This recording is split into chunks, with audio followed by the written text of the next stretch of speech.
Bismillahirrahmanirrahim. Assalamualaikum warahmatullahi wabarakatuh dan salam sejahtera diucapkan kepada semua para pelajar yang dikasihi sekalian. InsyaAllah pada video kali ini saya akan berkongsikan berkaitan dengan kursus falsafah dan isu semasa, iaitu bagi kuliah yang terakhir, kuliah yang ke-9 yang bertajuk dekolonisasi. Bagi pelajar yang terlepas untuk video sebelum ini berkaitan dengan ideologi Barat ataupun Greek, maka akhirnya ideologi tersebut meresap ke dalam dunia dan juga dalam masyarakat umum, khususnya di Malaysia, maka akhirnya membentuk kolonisasi. Maka pada kuliah kali ini kita akan lihat dengan secara detail apakah yang dimaksudkan dengan kolonisasi dan juga apakah yang dimaksudkan dengan dekolonisasi. Untuk objektif kali ini, iaitu ada 5 objektif dalam kuliah kita. Yang pertama, memahami maksud kolonisasi dan dekolonisasi. Yang kedua, mengkaji sejarah penjajahan Barat pada abad ke-16, 17, 18 dan 19. Yang ketiga, menghuraikan 2 aliran utama penjajahan melalui 2 tokoh falsafah Barat. Yang keempat, menganalisis impak ataupun kesan pemikiran moderniti. Yang kelima, membangunkan falsafah baru mengikut corak negara bangsa sendiri. Okey, baiklah. Ini ialah secara umumnya berkaitan dengan lakaran peta Kepulauan Melayu oleh pelayar Eropah. Maka Kepulauan Melayu sebenarnya besar, bukanlah tertakluk kepada negara Malaysia dan juga Indonesia dan Singapura sahaja. Ia merangkumi rumpun-rumpun Melayu, negara-negara yang berhampiran di negara lain. Baik. Sebelum kita memahami apa yang dimaksudkan dengan dekolonisasi, apakah yang dimaksudkan dengan nyah penjajahan, maka di sini kita perlu memahami apakah yang dimaksudkan dengan kolonisasi. Okey. Kolonisasi ataupun kolonial bermaksud masyarakat tertakluk kepada penjajah sama ada dari aspek fizikal, perkara yang boleh dinampak, material, pemikiran dan intelektual. Dan juga Barat telah berjaya mempengaruhi dunia, disebut sebagai kolonisasi Barat di seluruh dunia. Jadi dalam aspek teknologi dan juga sains, dalam masa yang sama dari sudut falsafah, dari sudut kaedah pemikiran, sebenarnya kita banyak dijajah oleh negara Barat, oleh Barat. Itu yang dimaksudkan dengan kolonisasi, tertakluk kepada penjajah dari pelbagai aspek. Kemudiannya apabila kita memahami maksud kolonisasi, secara automatik kita boleh memahami apa yang dimaksudkan dengan dekolonisasi ataupun dalam bahasa Melayunya ialah nyah penjajahan. Istilah derivatif dari kolonial, opposite daripada kolonial, iaitu membebaskan diri dari elemen penjajah, pembebasan diri dari elemen penjajahan. Ini adalah kerana semasa penjajahan Barat, masyarakat ketika itu didedahkan dengan ilmu pemahaman modernisasi mengikut acuan Barat. Walaupun kita bukan negara Barat, bukan di Barat, di Asia, tetapi masih lagi terikat dengan Barat sebab mereka telah menjajah kita sekian lama. Okey, jadi kita akan lihat di sini sejarah penjajahan Barat pada abad ke-16, abad ke-17, abad ke-18 dan juga abad yang ke-19. Okey. Pengaruh kolonisasi Barat pada abad yang ke-16 iaitu boleh kita lihat zaman Renaissance, pemikiran medieval berubah kepada pemikiran terbuka yang merujuk kepada pemikiran ahli fikir Greek dalam bidang falsafah, sastra dan pemikiran. Jadi zaman Renaissance ini ialah zaman untuk golongan Barat, masyarakat Barat untuk berfikir semula dalam falsafah Greek, mengambil semula falsafah Greek di mana mereka ingin meletakkan akal fikiran pada tempat yang sesuai dan juga mereka ingin merubah daripada medieval kepada masyarakat yang lebih terbuka ataupun liberal. Boleh dinamakan juga sebagai zaman kebangkitan ataupun pembaharuan yang bermula daripada Itali. Zaman kebangkitan Renaissance ini bermula daripada Itali, kemudiannya berkembang kepada negara Eropah yang lain, seterusnya secara umumnya di Barat. Asal zaman ini menggalakkan manusia berfikir untuk menyelesaikan permasalahan. Juga dikenali sebagai pemikiran humanism, iaitu mempraktikkan kemanusiaan pada tahap yang tinggi menggunakan sedaya upaya akal fikiran dalam keharmonian kehidupan. Maka dengan ini pada abad ke-19 bermulanya proses sekularisasi Barat. Maka mereka menguasai ilmu dan juga mengasingkan ilmu, satu-satu ilmu daripada perkara yang lain. Seterusnya pergi kepada abad yang ke-17, iaitu dinamakan sebagai revolusi saintifik, iaitu kemajuan sains yang begitu pesat dan asas kemajuan sains teknologi masa kini. Nah, itu bertitik tolak daripada revolusi saintifik pada abad yang ke-17. Asas ilmu sains yang berkembang hingga ke hari ini dan seterusnya, dan juga menjadi asas kekuatan Barat. Maka jika ditanya kepada pelajar, bilakah bermulanya revolusi kebangkitan Barat, mereka menguasai dunia, menguasai kebanyakan benua, maka jawapannya ialah iaitu bermula pada abad ke-17 ataupun kita namakan sebagai revolusi saintifik. Seterusnya kita masuk kepada abad yang ke-18, revolusi industri. Revolusi industri berlaku di Britain. Sebelum ini revolusi saintifik, revolusi sains. Kemudiannya kita masuk kepada revolusi industri. Bagaimana industri ini semakin membesar, pesat dengan pelbagai teknologi dari sudut kecanggihan yang dihasilkan oleh pemikir-pemikir mereka. Selepas bermula daripada Barat, ia berkembang merebak ke bahagian lain seperti Perancis, Jerman, Belanda dan lain-lain. Ciri-ciri moderniti yang berlaku pada revolusi industri ini, yang pertama, berlaku revolusi pemikiran wujud gerakan Enlightenment di Eropah. Ini yang kita dah jelaskan pada kuliah yang sebelum ini, itu kuliah yang ke-8 yang berkaitan dengan ideologi. Ideologi ini juga bermula daripada golongan Enlightenment di Eropah. Kemudiannya ahli-ahli falsafah seperti Immanuel Kant, John Locke, David Hume menyumbang idea pemikiran rasional dan juga saintifik. Pemikiran tersebut dapat membangunkan masyarakat Eropah yang lebih gemilang. Revolusi industri, apabila mereka pergi ke dalam satu tahap yang lebih tinggi, mereka menjadikan masyarakat Eropah ini masyarakat yang berdaya saing dan juga maju berbanding dengan negara-negara yang lain.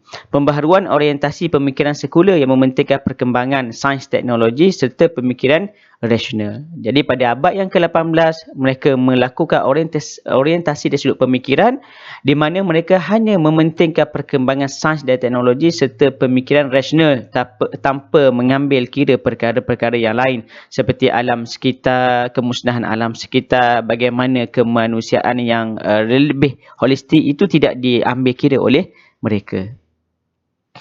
Seterusnya, pada abad yang ke-19 dinamakan juga sebagai revolusi industri yang kedua.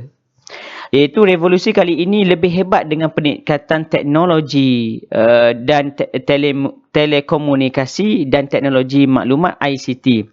Dengan wujudnya komputer, kereta dalam automotif, mesin dan jentera, elektrik ataupun dinamakan sebagai power industry dan ilmu fizik. Maka pada abad ke-19 inilah tercetusnya pembuatan kereta, penciptaan elektrikal yang memberi kepada perkembangan keciptaan perkara-perkara yang lain.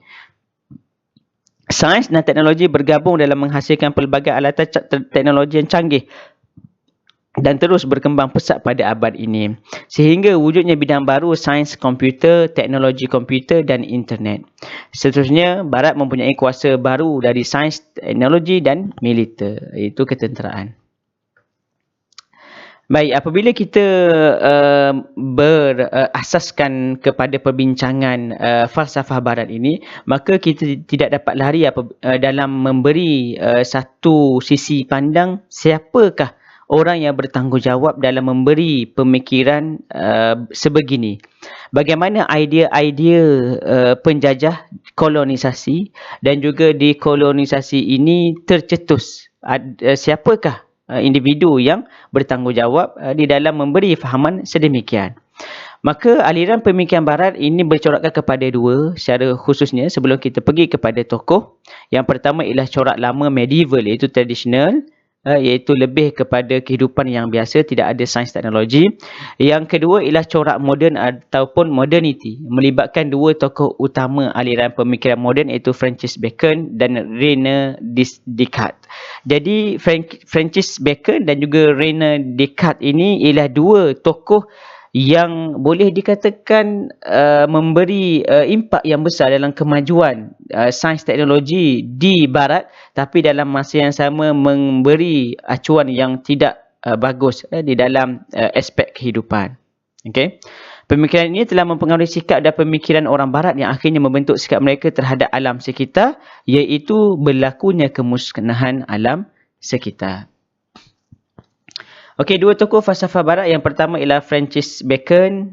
Okey, boleh tengok apa yang kita namakan sebagai biografinya. Akhirnya berumur pada 65 dan juga mempunyai pasangan dan juga mempunyai adik-beradik dan lain-lain. Ini ialah secara ringkas berkaitan dengan Francis Bacon.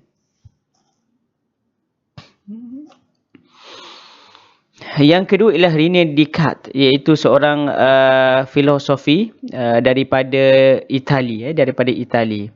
Okey. Merupakan seorang filosofer, matematik, seorang yang hebat dalam matematik dan juga saintis. Okey, daripada France. Okey, bukannya daripada Itali, daripada France. Okey, baik. Ini secara ringkas berkaitan dengan biografinya. Okey, seterusnya kita masuk kepada apakah falsafah yang terdapat di sebalik pandangan Francis Bacon. Iaitu Francis Bacon menulis tentang perkembangan ilmu sains teknologi, iaitu aliran baru dalam konsep ilmu pengetahuan.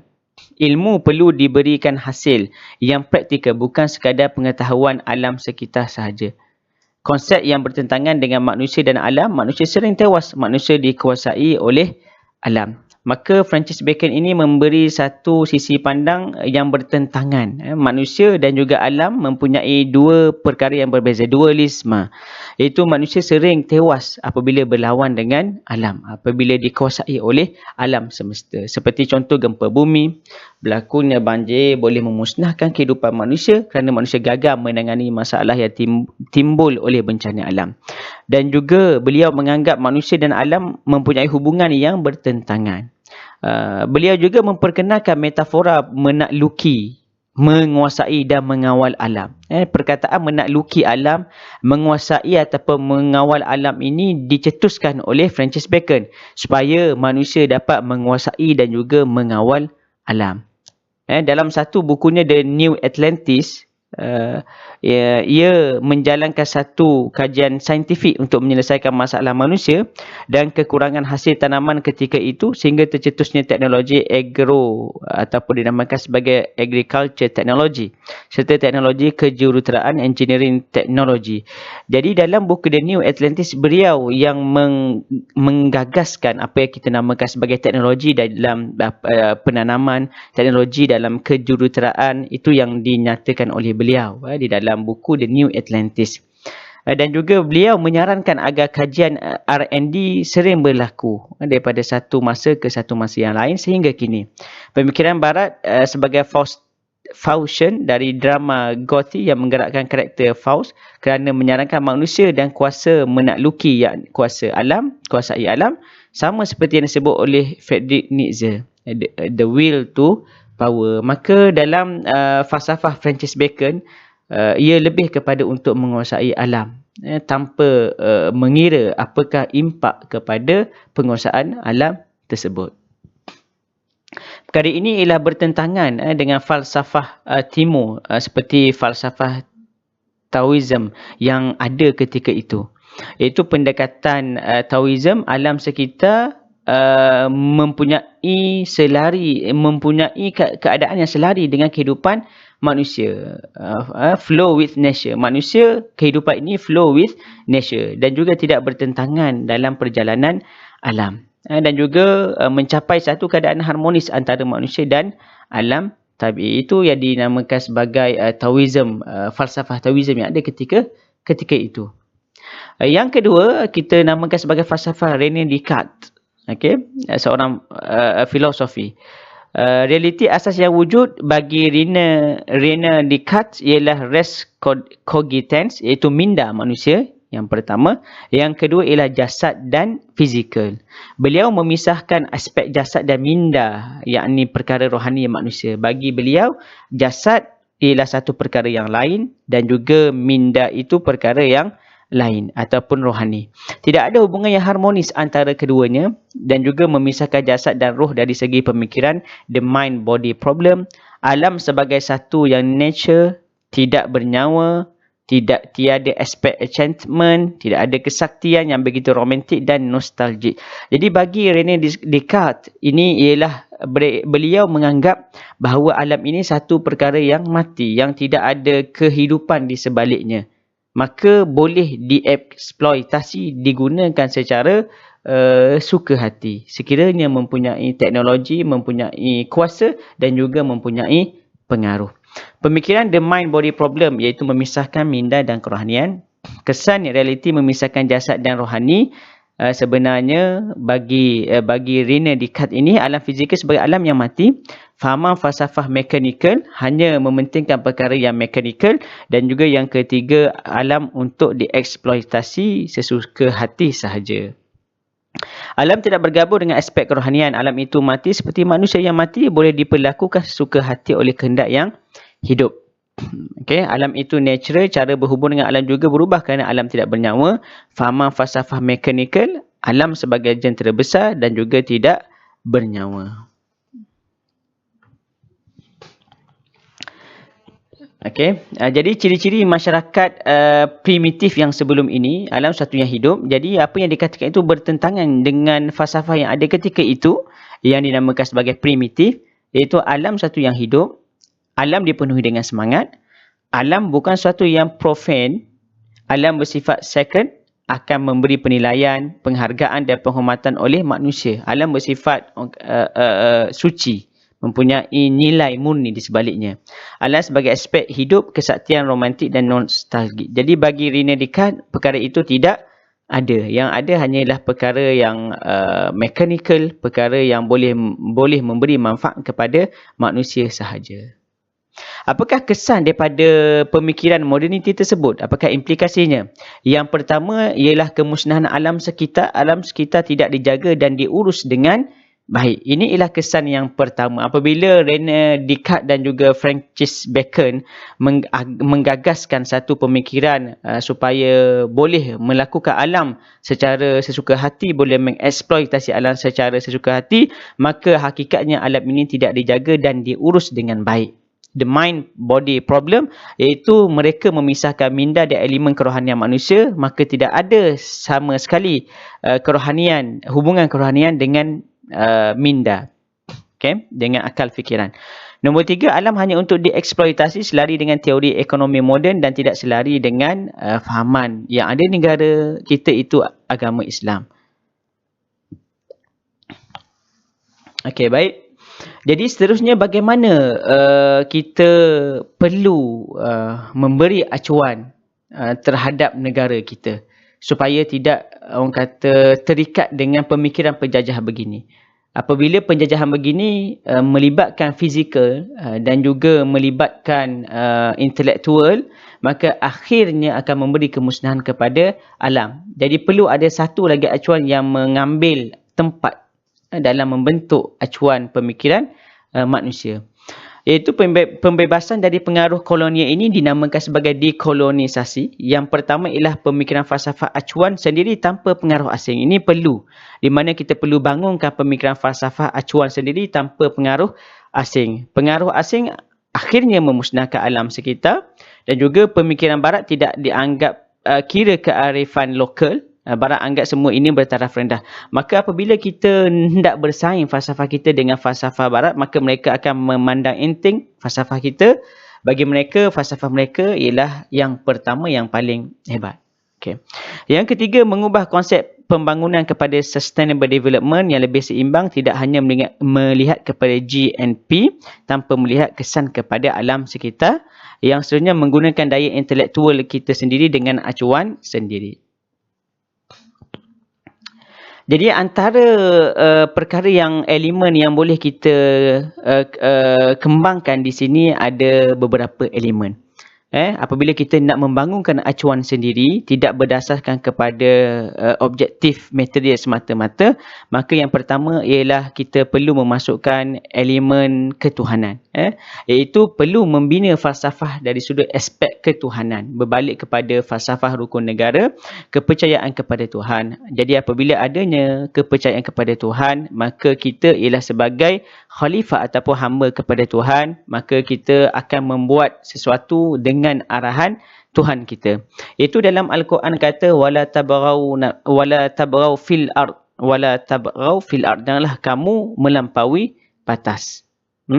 Dan juga dalam kita tidak melampaui batas di dunia, kita akan diarah untuk melakukan kebaikan dan juga memberi kemanfaatan kepada manusia dan juga kepada alam semesta. Dan juga hubungan seimbang di antara Tuhan, manusia dan juga alam. Apabila kita memelihara alam mengikut apa arahan Tuhan, maka sebenarnya kita memelihara kesemua aspek dan juga hubungan. Hindari konsep maskulin seperti pemikiran Bacon dan juga Descartes. Dalam soal hadith, manusia dibenarkan menggunakan sumber besi, sumber alam iaitu besi dengan sebaik-baiknya. Maka dalam Al-Quran menyatakan bahawa dengan besi itu boleh mencipta peralatan pedang dan juga mencipta baju besi untuk pertahanan. Maka itu sebenarnya dibolehkan, tetapi dengan syarat ia mempunyai sebab, mempunyai alasan dan juga mempunyai justifikasi.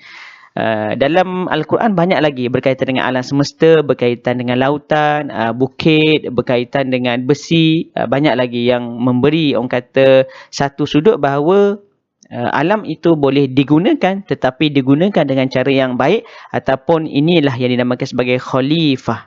Khalifah itu memimpin dengan keadaan yang baik, iaitu memberi pertimbangan kepada keharmonian alam sekitar dan juga dinamakan sebagai lestari alam sekitar. Yang kedua ialah kita boleh masukkan juga yang dinamakan sebagai falsafah sejahtera, iaitu falsafah pendidikan kebangsaan.